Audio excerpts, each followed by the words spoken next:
안녕하세요. 저는 서울 근교에 살고 있는 30대 후반인 돌싱녀입니다.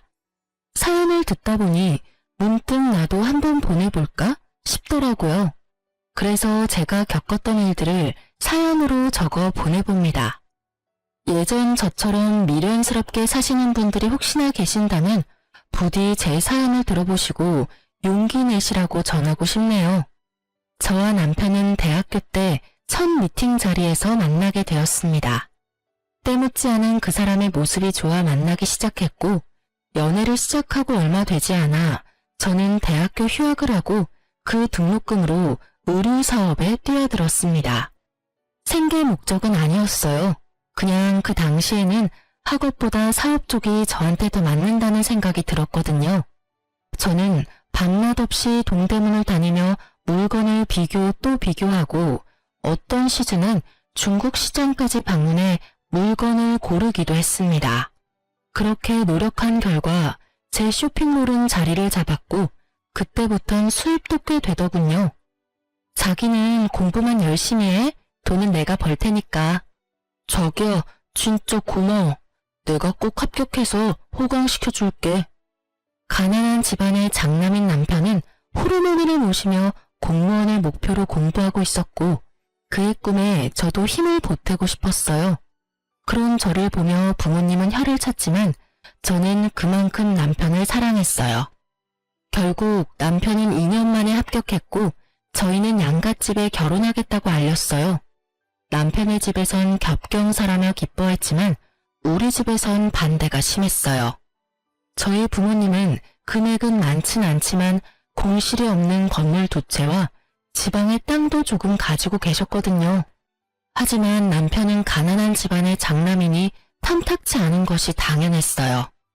엄마가 반대하시며 하시던 말이 아직도 머릿속에 생생하네요. 걘 착한 게 아니라 우유부단한 거야. 그런 남자랑 살면 여자가 고생해. 제발 엄마 말 좀 들어. 그때 말을 들었어야 했는데 전 막무가내로 결혼을 밀어붙였고 결국 저희는 결혼하게 되었어요. 제가 그 당시 청약에 당첨이 돼서 34평짜리 아파트에서 신혼살림을 시작하게 되었고 필요한 가전 가구도 제가 다 했어요.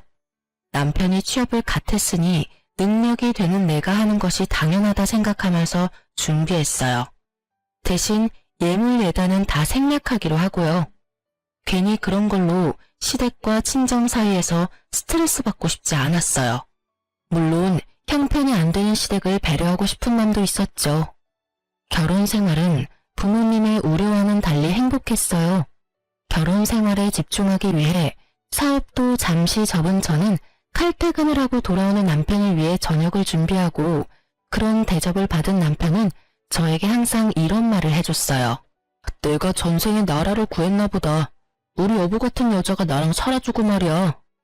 알면 잘해. 아니다. 앞으로도 지금처럼만 해. 알겠지? 그럼. 앞으로도 충성을 다하겠습니다. 충성! 이렇게 저희는 1년하고 6개월 행복했습니다. 문제는 엉뚱한 곳에서 생겼어요. 신랑의 남동생, 그러니까 시동생이 결혼하고 난 뒤부터 저희는 틀어지기 시작했어요. 안정된 삶을 위해서 공부를 했던 남편과는 달리 시동생은 이 일 저 일 가리지 않고 닥치는 대로 일만 해서 가게를 차렸어요. 장사가 꽤 되는지 장가 갈 때 집을 시동생이 스스로 장만해서 갔다고 하더라고요. 물론 시댁 도움은 없었고요. 시동생이 능력이 되니 동서도 시집 올 때 다 갖춰서 왔어요. 어머님께 코트, 가방, 심지어 집에 소파까지 바꿔드렸다고 하더라고요. 이때부터 시어머니의 비교와 홀대가 시작됐어요. 아가, 내가 아들이 2명이나 있는데 이런 대접은 또 처음 받아보는구나. 정말 고맙다, 아가. 아니에요, 어머니. 당연히 해드려야죠. 아이고, 마음씨도 고운 것. 우리 집에 복덩이가 들어왔어, 복덩이가. 아유, 어머님, 그만하세요. 형님 섭섭하시겠어요. 섭섭하기는 첫째야. 섭섭하니? 아니에요. 어머님 섭섭하기는요. 뻔히 시어머니 제가 있는 자리에서 몇 번이고 이런 얘기를 주고받는데 바보가 아닌 이상 알죠? 왜 모르겠어요? 아, 나는 미움털이 제대로 박혔구나. 양가 집안 합의로 예물 예단도 생략했던 건데 그건 까맣게 잊으신 듯 보였어요. 점점 비교와 홀대가 심해졌지만 크게 신경 쓰지 않았어요. 제가 아예 해온 것이 없다면 눈치가 보이긴 했겠지만 금액으로 따지면 제가 동서보다 더 많이 해왔으니까요. 그저 따지고 들기 싫어서 조용히 있었어요.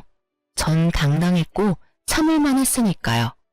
하지만 점점 참을 수 없는 일이 벌어지더군요. 예, 둘째는 오늘 병원 다녀왔는데 아들이란다. 이게 무슨 겹경사니? 정말 복덩이도 그런 복덩이가 없어. 어머, 너무 축하할 일이네요. 시어머니의 전화를 받은 저는 온몸에 소름이 돋으며 큰일이다 싶더군요. 앞으로는 내 문제로 날 볶아대겠구나 싶어서요. 아니나 다를까 심할 때는 하루에도 몇 번씩 시어머니에게서 전화가 왔어요. 너흰 아직 소식 없니? 아, 네, 어머니, 아직이요. 곧 생기겠죠.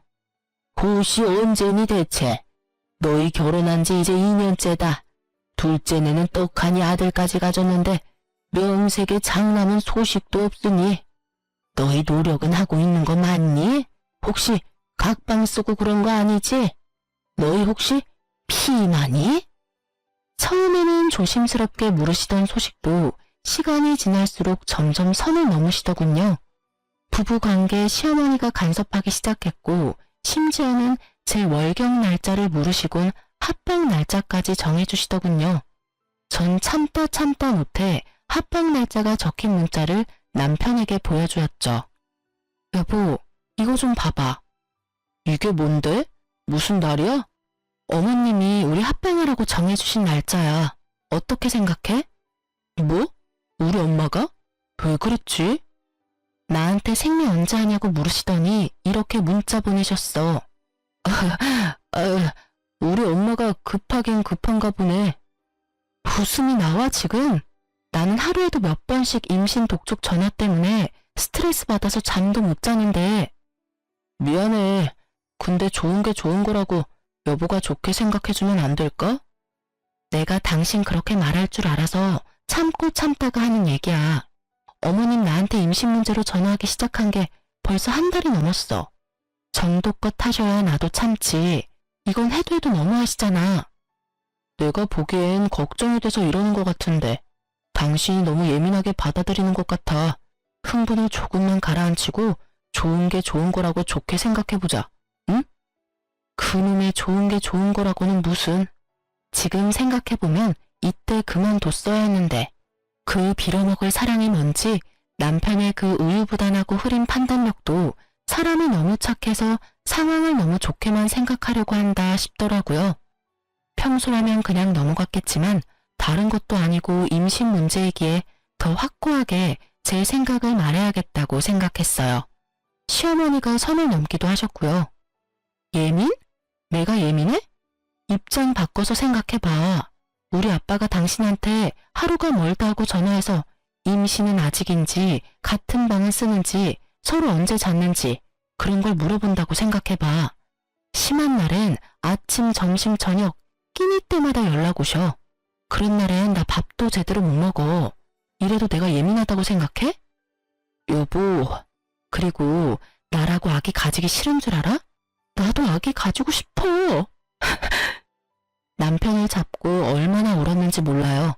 그간의 서러움이 한 번에 밀려오면서 진짜 어린아이처럼 울었어요.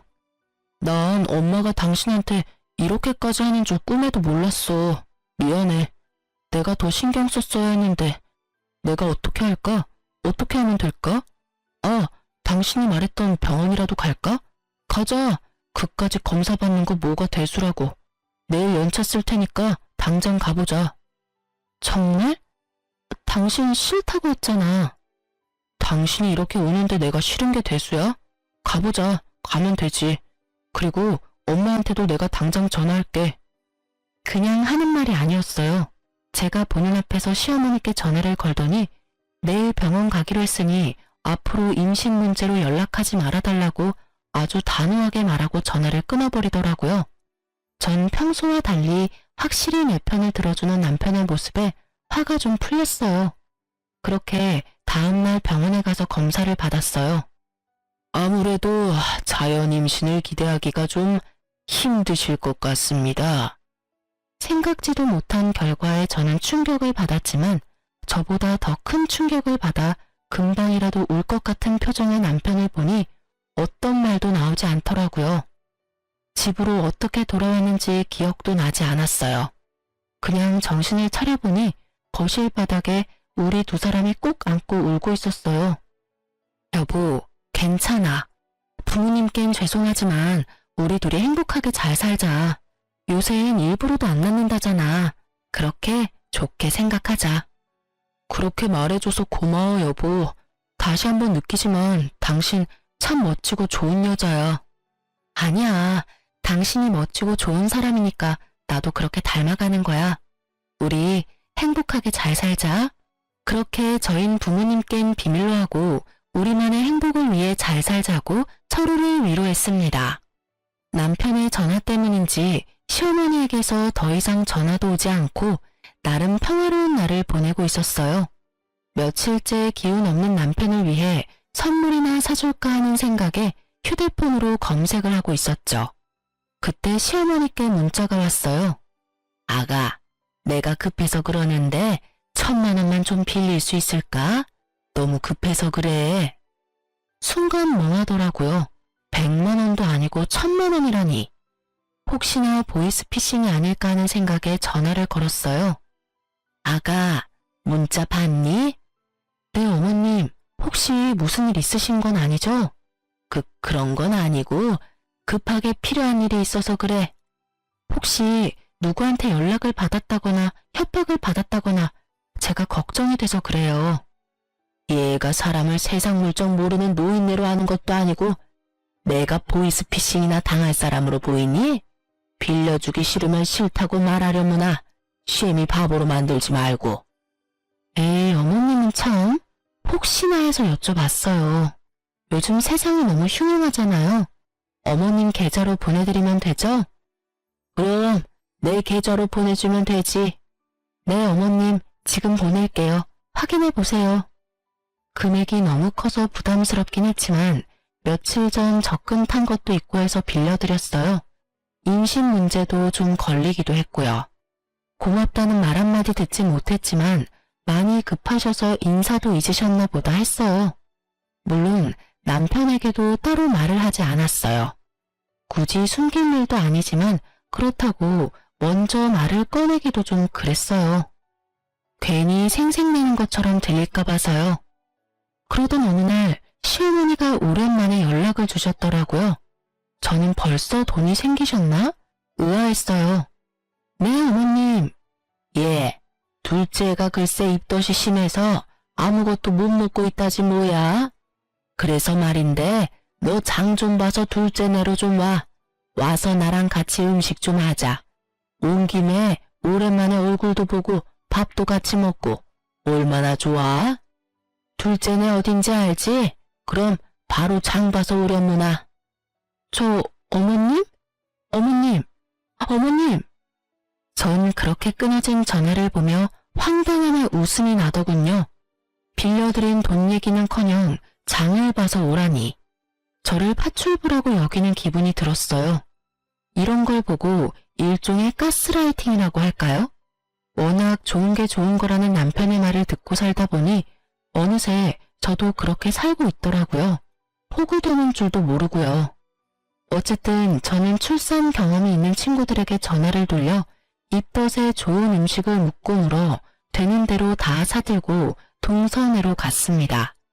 낑낑대며 양손 가득 자신이 먹을 먹거리를 사들고 온 저를 보고 동서는 달려와서 돕기는커녕 소파에 떡하니 앉아 고개만 까딱거리며 인사를 하더군요.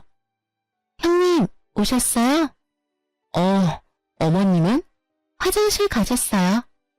여전히 앉아서 대답만 하는 동서를 보며 당장이라도 장봐온 것을 다 내팽개치고 한바탕 하고 싶었지만 뱃속의 아기를 생각하며 간신히 화를 눌렀어요. 얼마나 이를 꽉 깨물었는지 턱이 다 아려오더군요. 속으론 참을 인을 되내며 사온 재료를 주방에 두고 거실로 나왔어요. 너무 힘들어서 도저히 바로 요리를 못하겠더라고요. 거실로 나오니 아기 용품이 꽤 보였어요. 아기자기한 것이 저도 모르게 시선이 가더라고요. 아기 용품을 보고 있는데 못 보던 가방이 보였어요. 그냥 딱 보아도 구입한 지 얼마 되지 않은 에르땡땡 가방. 저도 사고 싶었던 가방이라 한눈에 딱 들어오더라고요. 동서, 저 가방 웬 거야? 원래 있었나? 아니요. 어머님이 얼마 전에 출산 선물이라고 미리 사주셨어요. 예쁘죠? 뭐? 어머님이? 네. 출산 선물로 뭐 갖고 싶냐고 물으시길래 그냥 가방이라고 했을 뿐인데 이렇게 비싼 가방을 사오셨더라고요. 어머님 진짜 대단하시지 않아요? 이렇게 비싼 가방까지 기대한 건 아니었는데. 그러니까 형님도 얼른 아들 하나 낳아요. 장손 출산 선물은 얼마나 대단하겠어요? 저는 아무 말도 들리지 않았습니다. 오로지 가방만 눈에 보이더군요. 아니, 정확히는 제가 빌려드린 1,000만 원과 그 가방이 겹쳐 보이더군요. 그렇습니다. 어머님이 저에게 급히 빌려간 1,000만 원은 알고 보니 동서 가방을 사는데 쓰였더군요. 시댁엔 저만한 가방을 사줄 만한 돈이 절대 없다는 걸 알기에 더 생각해 볼 필요도 없이 제 돈이었어요. 화가 머리끝까지 차올랐지만 정신줄을 꽉 잡고 있었어요. 여기서 이성의 끈을 놔봤자 저한테 득될 것이 없었으니까요. 심호흡을 하며 최대한 이성적으로 생각하려고 노력하고 있을 때 화장실에서 시어머니가 나오더군요. 그러면서 한 손에 들고 있던 걸레를 저에게로 던지더니 이렇게 말하는 겁니다. 예, 음식하기 전에 청소부터 좀 해라. 임산부 있는 집에 먼지가 너무 많아. 네? 전 제가 들은 말이 맞는 것인지 제 귀를 의심했습니다. 시댁 청소를 하라고 해도 불만이 터져나올 것 같은데 하물며 손아래 동서 집을 청소하라뇨. 청소 좀 하라고. 청소 모르니? 우선 거실부터 청소기 좀 밀고 걸레로 좀 닦아라. 그리고 밥 먹고 나면 안방도 좀 치우고, 아, 창틀도 더럽더라. 거기도 좀 닦고. 요새 미세먼지 때문에 난리야, 난리. 아, 청소기는 작은 방에 있더라. 그거 쓰면 된단다. 언제까지 그러고 있을 거니? 빨리 청소기부터 가져와. 제가 왜요? 제가 너무 황당해서 왜냐고 되물으니 시어머니는 동서 옆에 딱 붙어 앉아 동서 배를 만지며 대답했어요. 그럼 입덧 때문에 밥도 못 먹은 얘가 하리, 다 늙은 내가 하리. 여기 너밖에 더 있니? 좋은 게 좋은 거라고 가족끼리 돕고 살아야지. 아까부터 뭐하고 서 있니?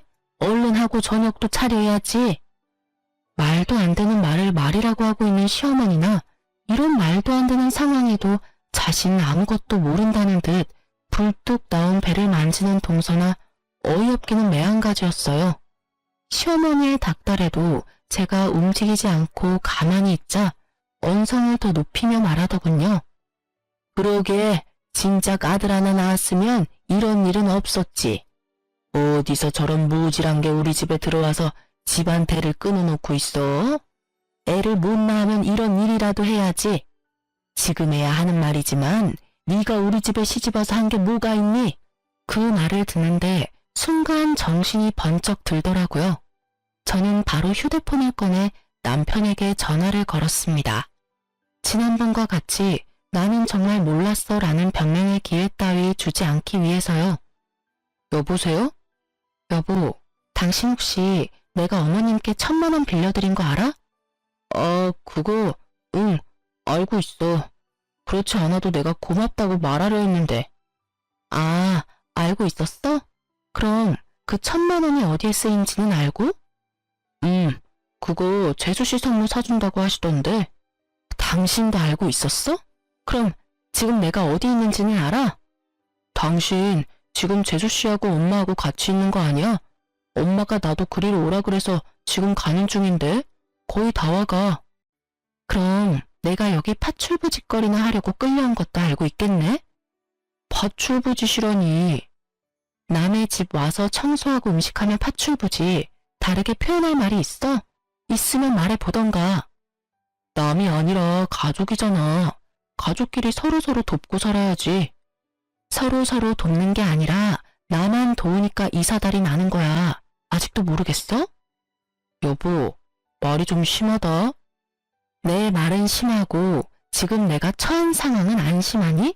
일단 끊어. 와서 얘기해. 전화를 끊고 나니 더 화가 나더라고요. 이런 것도 남편이라고. 내 커리어는 다 접어두고 그야말로 헌신적으로 내조만 하며 살았는데 돌아오는 것은 이따위 취급이라니. 그야말로 온갖 정이 뚝 떨어지더라고요. 이 사태를 어떻게 해야 이 화가 풀릴까? 머릿속으로 5만 가지 생각이 오가는 그 순간 동서가 한마디 하더군요. 형님, 지금 어머님 앞에서 무슨 짓이에요? 짓? 저는 그야말로 이성의 끈이 끊기는 소리가 들리며 오히려 정신이 맑아졌어요. 전 바로 제 발밑에 던져진 걸레를 집어들고 동서의 얼굴로 냅다 던져버렸습니다. 야, 너 임신한 게 유세냐? 입덧해서 밥 못 먹고 청소를 못하면 친정엄마를 부르던지. 그것도 안 되면 돈 주고 사람을 부르면 될 일이지 어디 사람을 오라가라 해? 저의 말과 행동에 적잖게 놀란 동서는 걸레가 닿았던 얼굴을 닦아대며 저를 노려볼 뿐 아무 말도 못하고 있었고 시어머니는 벌떡 일어나 막말을 하기 시작하더라고요.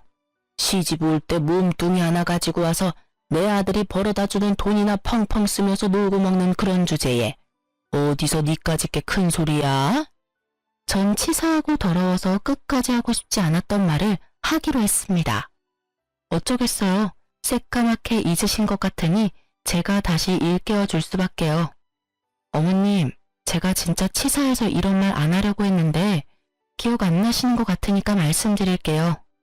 그래, 무슨 말인지 어디 한번 말이나 드러나 보자. 저 시집 올 때 몸뚱이만 가지고 오지 않았고요. 집, 가전, 가구, 심지어 지금 어머님 아들이 타고 다니는 그 차까지 제가 다 해서 왔고 다 제 명이에요.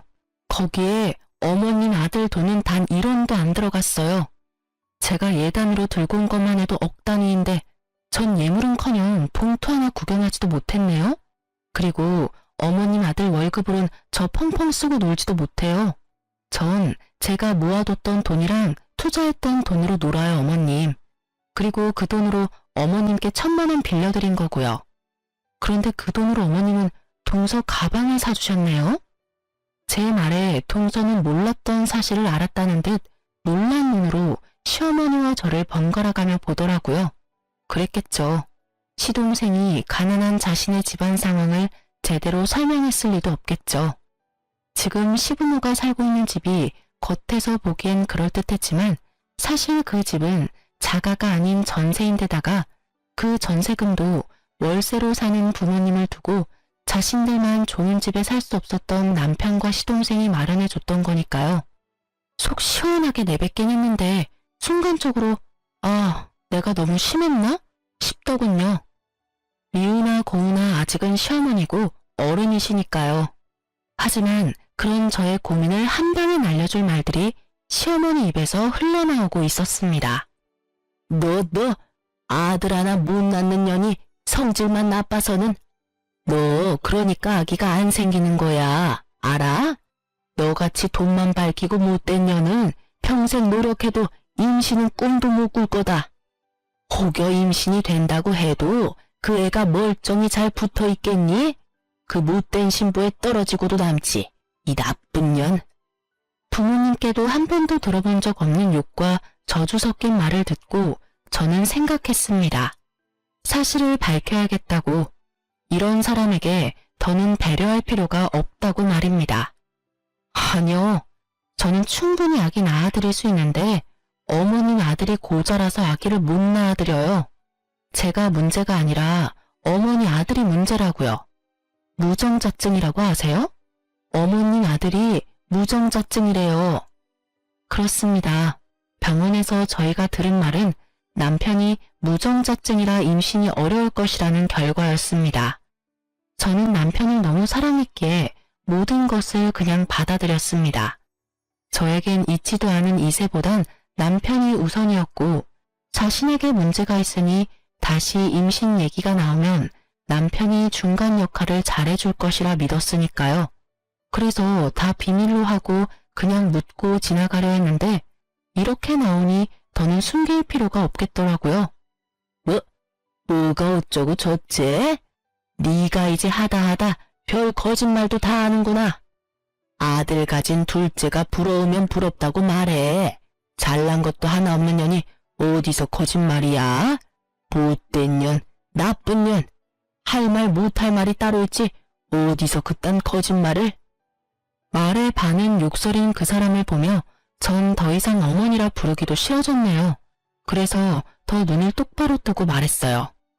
아줌마, 그럼 잘난 동서랑 평생 사세요. 네? 이 잘난 것 하나 없는 년은 이만 사라질 테니까요. 제 말을 들은 동서는 너무 놀라 두 손으로 입을 틀어막았고 시무는 저를 한 대 칠 기세로 다가왔어요. 저는 때릴 테면 때려보라는 심보로 가만히 서 있었고요. 그런데 갑자기 시무가 바닥에 주저앉아 대성통곡을 하는 것이 아니겠어요. 저를 잡아 죽일 듯 하던 기세는 온데간데 없고요. 저는 당황스러워 바닥에 주저앉은 시무를 보고 있었어요. 그 순간 제 뒤에서 목소리가 들려오더라고요. 이게 다 무슨 일이야? 엄마 왜 울어? 그래요. 남편이 어느새 제 뒤에 서 있더군요. 시무는 자기 아들이 우는 걸 보고 우는 연기를 시작하신 거였어요. 제가 아까 잠근 걸 혼자 들고 들어오느라 현관문을 열어두고 닫는다는 걸 깜빡했더라고요. 그 활짝 열린 문으로 남편은 들어왔다가 이 사단을 본 것이었어요. 당신이 뭐라고 했어? 남편의 물음에도 제가 아무 말도 안 하니 동서가 얄밉게 답했어요. 어머님이 청소 좀 도와주면 안 되겠냐고 하시니까 형님이 제 얼굴에 걸레를 막 던지고 어머님한테는 아줌마라고 하면서 소리를 막 지르시는데 저희 너무 무서웠어요. 무정자증 얘기는 빼더군요. 그건 동서도 입에 올리기 그랬던 모양이었어요. 동서의 소름 끼치는 연기가 끝나자 더 소름 끼치는 어머님의 연기가 시작되더군요. 아이고, 내가 너무 오래 살았지, 오래 살았어. 청소 좀 같이 하자고 했더니 시애미를 잡아먹으려고 하지를 않나. 손 아래 사람이 좋게 한마디 했다고 시애미 보는 앞에서 걸레를 집어 던지지를 않나. 그뿐이니? 감히 내가 보는 앞에서 내 아들을 쥐잡듯이 잡고. 아이고, 내가 너무 오래 살았어. 내가 죽어야지. 이 꼴 보면서 더 살면 뭐해? 어머님, 그런 소리 하지 마세요. 막장 드라마에서 보던 장면이 눈앞에 펼쳐지자 할 말은 사라지고 넋을 놓고 보고만 있게 되더라고요. 그러면서 이때껏 저런 사람들을 가족이라고 생각했던 저 자신이 한심스러우면서 상황이 더 명확히 보이기 시작했어요. 아, 이 사람들은 내가 진짜 우습구나, 날 진짜 호구로 봤구나 하고요. 아줌마? 당신 진짜 그랬어? 실망 가득한 눈빛으로 저에게 말하는 남편을 보며 저는 신랄 같은 희망마저 사라졌어요. 그랬어. 제정신이야? 왜 그랬어? 당장 사과 못해? 내가 왜 사과를 해? 당신 날 몰라? 내가 이렇게까지 하는 데는 그 이유가 있을 거란 그런 생각은 못하는 거야? 이유? 그래, 이유나 좀 알자. 당신 도대체 왜 이래? 엄마가 당신한테 돈 빌려서 가방 사준 것 때문에? 그깟 1,000만 원이야. 다시 벌면 되는 거고. 돈은 엄마가 다시 갚는다잖아. 그리고 우리가 그 돈 없으면 죽어? 그것도 아니잖아. 뭐? 그리고 장봐 와서 밥 좀 해주면 안 돼? 다른 사람도 아니고 임신한 가족이 입덧 때문에 밥도 못 먹고 있다는데 많이 양보해서 우리 엄마가 너무 심했다고 치자. 그렇다고 시어머니한테 아줌마라고 하는 게 제정신으로 할 수 있는 말이야? 당신 이런 사람이었어? 저는 더는 말할 가치를 못 느끼겠더라고요.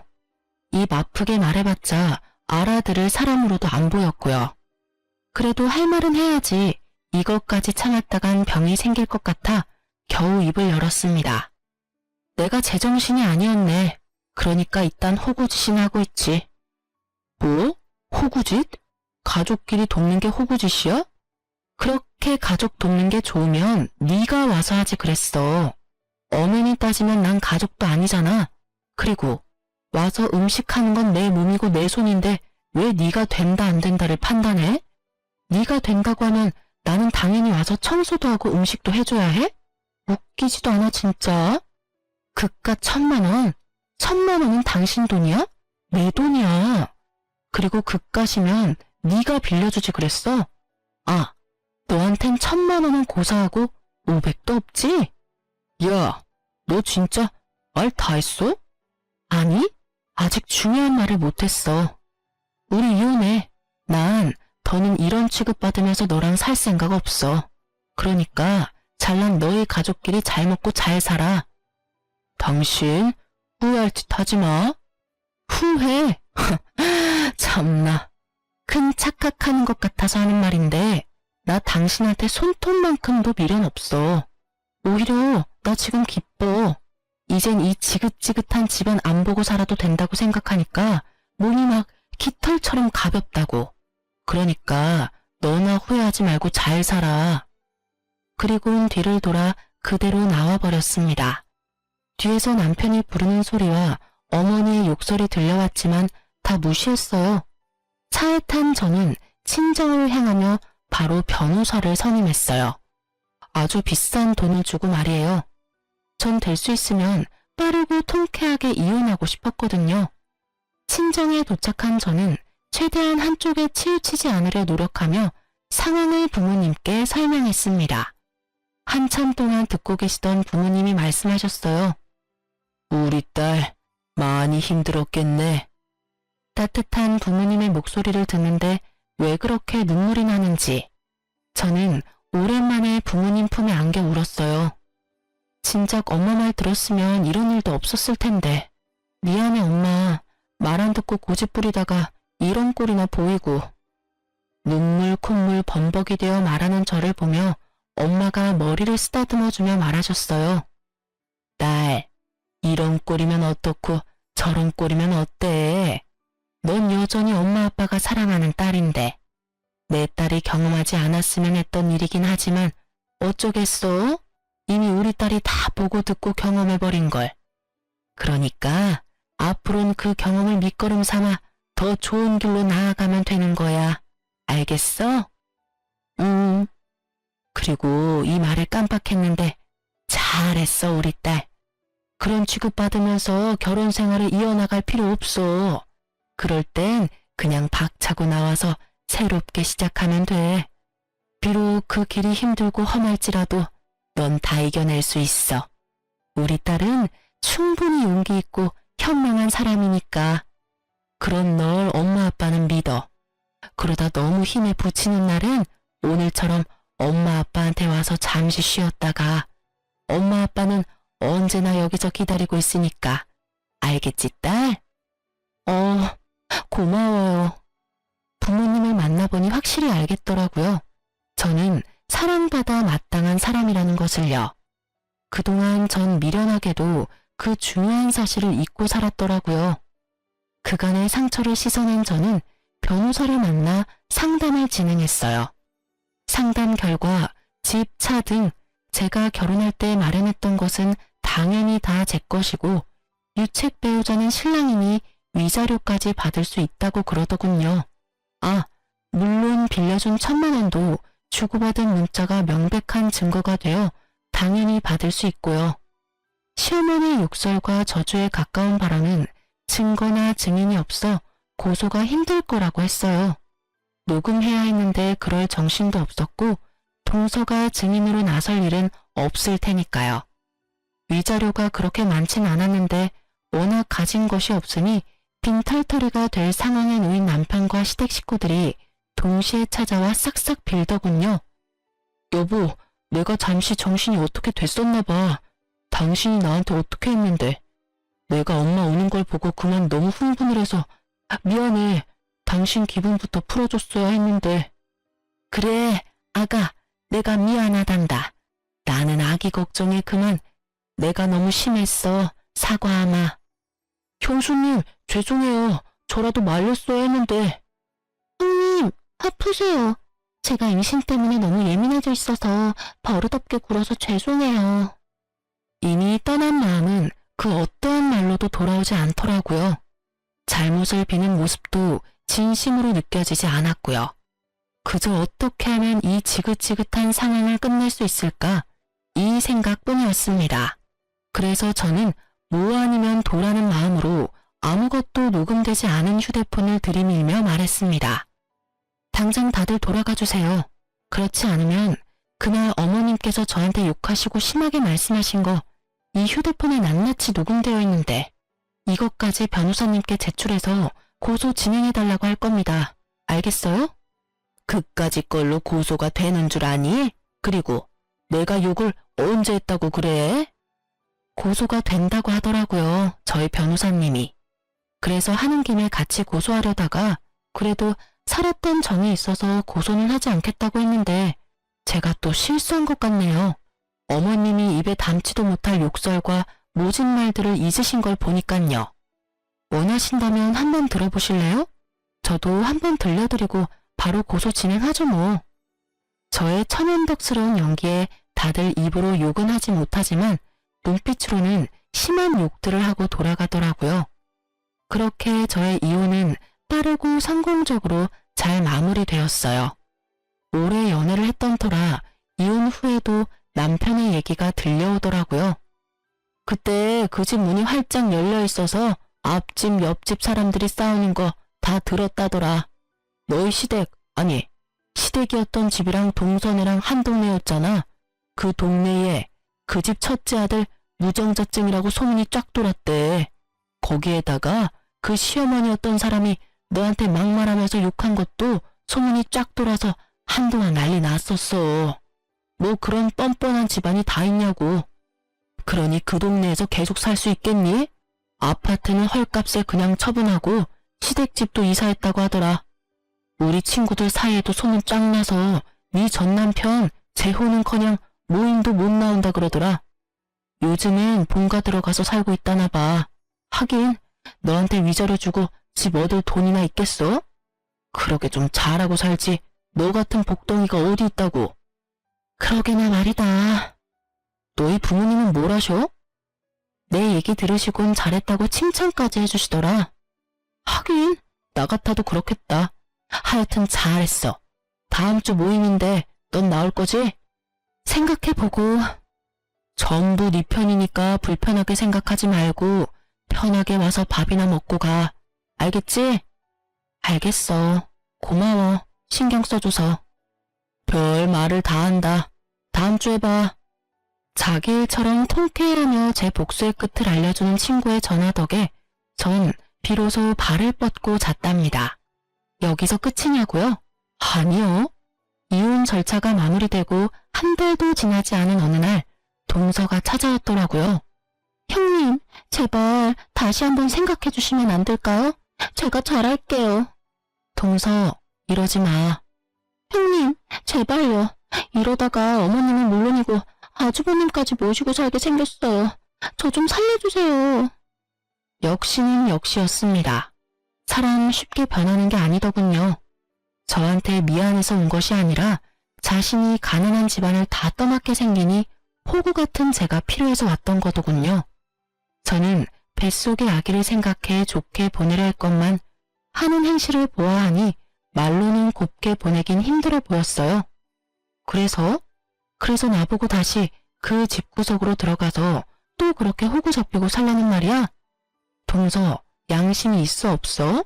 어떻게 나한테 그런 말을 해? 그리고 동서 나한테 어떻게 했는지 잊었어? 나 더는 동서뿐 아니라 그 집안 사람이랑 말도 섞기 싫으니까 당장 돌아가줘. 제가 진짜 잘못했어요. 형님, 이렇게 빌게요. 앞으로 형님 말이라면 뭐든 다 듣고 잘할게요. 결국 동서는 무릎까지 꿇고 빌며 울더라고요. 배는 만삭인데 그런 몸으로 그러고 있으니 난감했습니다. 안쓰럽고 이런 것이 아니라 일으킨다고 잘못 건드렸다간 또 무슨 일이 생기는 거 아닌가 하는 생각이에요. 그래서 전 운임 동서를 손끝 하나 대지 않고 경찰에 신고했습니다. 임산부라는 사전 설명도 했고요. 몇 분 뒤 여경분들이 오셔서 동서를 데리고 가더라고요. 그리고 그날 저녁 소식을 들은 남편이 찾아왔더라고요. 야, 너 이렇게 독한 여자였어? 어떻게 임신한 사람을 경찰에 신고할 수가 있어? 이 정도 되는 여자니까 곱게 경찰 불러서 돌려보낸 줄이나 알아. 다른 여자 같았으면 질질 끌어다 내쫓았어. 알아? 너 진짜 독하다. 너 때문에 재수씨는 이혼한다고 짐 싸들고 나가버렸고 우리 엄마는 그 충격에 쓰러지셨어. 어떻게 책임질 거야? 동서가 집을 나갔어? 하긴 그간의 한 짓거리를 보면 그러고도 남겠다. 근데 그게 왜 내 책임이야? 호구짓하던 든든한 방패막이 사라지니 도망친 동서나 그 충격으로 쓰러진 네 엄마나 전부 자기가 저지른 일, 자기가 벌 받는 거야. 당신 진짜 내가 알던 사람 맞아? 이렇게 피도 눈물도 없는 독한 여자인 줄도 모르고. 당신이야말로 이렇게까지 상황 판단이 안 되는 사람인 줄 내가 미처 몰랐네. 진작 알았으면 이런 꼴까지 볼 필요도 없이 끝냈을 텐데. 이런 꼴? 내가 하고 싶은 말이야. 이런 여잔 거 진작 알았으면 결혼도 안 했어. 아니, 애초에 눈길도 안 줬다고. 내가 당신이 진짜 좋아서 결혼한 줄 알아? 우리 가족한테 잘하는 모습에 그냥 결혼한 거야. 거기에다 합격했다고 버리기엔 당신이 너무 불쌍했거든. 내가 바보였지. 이럴 줄 알았으면 그냥 그때 헤어지고 딴 여자 만나는 건데. 저는 그 순간 남편 뺨을 때려버렸습니다. 웬만해선 손도 대기 싫었지만 도저히 화가 나서 참을 수가 없더라고요. 참 고맙네. 그나마 남아있던 미움 정도 다 털어내게 해줘서. 그리고 방금 한 대 맞은 거 신고하고 싶어도 조금만 참아. 내가 아까 불청객 왔다고 신고해서 경찰들이 곧 올 거거든. 그때 신고하든가 말든가. 나도 할 말 많은데 참고 있으니까 아주 이참에 개싸움 해보자고. 저한테 한 대 맞은 충격 때문인지 할 말이 없어서인지 남편은 아무 말도 행동도 하지 않더라고요. 그때 타이밍 딱 맞춰서 출동하신 경찰분들이 남편을 데리고 가면서 저와 남편과의 인연은 완전 끝이 났어요. 이따금씩 들려오는 소식엔 결국 시동생네는 이혼을 했고 동서는 아기까지 버리다시피 하고 연락을 끊어버렸다고 하더라고요. 시댁 식구들과 남편은 다 저 때문에 일어난 일이라며 사람들에게 제 욕을 그렇게 하고 다닌다는 얘기까지 들려왔어요. 전 얼굴도 들고 다니지 못하게 남편 회사에도 소문을 쫙 내버릴까 하고 잠시 고민했지만 그러진 않았어요. 그렇게까지 해서 똑같은 사람이 되고 싶지 않기도 했지만 그 사람에게서 저를 잃게 만드는 것이 가장 큰 복수라고 생각했거든요. 저는 정말 지긋지긋한 신혼집도 팔고 새 보금자리를 얻었어요. 거기에다 이혼할 때 받은 위자료에 제 돈을 조금 더 보태서 오프라인 매장도 차리고요. 이제 다시 제 삶을 잘 살아보려고요. 비록 돌싱녀지만 제가 능력이 있고 자신감도 있으니까 괜찮은 맞선 자리가 계속 들어오더라고요. 정말 이혼이 흠이 아닌 시대가 오긴 했나 봐요. 당장은 아니지만 빠른 시일 내에 연애도 해볼까 합니다. 오늘이 내 생애 제일 젊은 날이라고 하잖아요. 제일 젊고 예쁜 오늘을 지난 날만 떠올리면서 살 수는 없으니까요. 제 긴 사연을 듣고 계신 분 중에서 미련했던 저같이 살고 계신 분이 있다면 말씀해드리고 싶어요. 이혼이 꼭 정답은 아니지만 그렇다고 흉도 아니에요. 아내란 이유로, 며느리란 이유로 정당하지 않은 대접과 그것을 당연하게 여기는 사람들에게 주눅들지 마세요. 당당해지세요. 누군가에게는 둘도 없는 자식이자 대접받고 사랑받아 마땅한 사람입니다. 그럼 지금까지 제 긴 사연 들어주셔서 감사합니다. 좋은 하루 되세요.